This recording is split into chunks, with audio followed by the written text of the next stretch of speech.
Et si votre corps était découvert demain, mais que personne, absolument personne, ne puisse jamais savoir qui vous étiez? C'est l'énigme glaçante de l'homme de Somerton. Le 1er décembre 1948, sur la plage de Somerton en Australie, un homme élégamment vêtu est retrouvé mort, adossé à la digue. Aucune blessure apparente, juste une pose étrangement paisible, comme endormi face à l'océan froid. Mais l'étrangeté commence. Pas de portefeuille, pas de papier d'identité. Les étiquettes de ses vêtements ont été méticuleusement découpées. Qui cherchait-il à effacer ainsi son existence?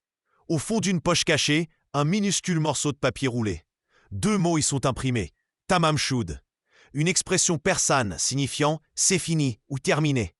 Ces mots proviennent de la dernière page d'un recueil de poèmes, le Rubaiyat d'Omar Khayyam.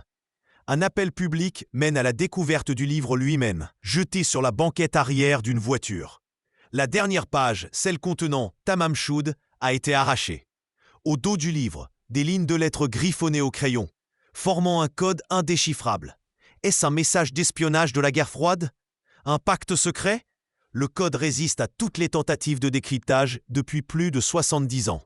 Une valise lui appartenant est retrouvée, contenant d'autres vêtements sans marque. Un numéro de téléphone dans le livre mène à une infirmière locale, Justine, qui réagit étrangement mais nie le connaître vraiment. Pourquoi tant de mystère? Aujourd'hui encore, l'homme de Somerton reste une silhouette anonyme dans l'histoire criminelle.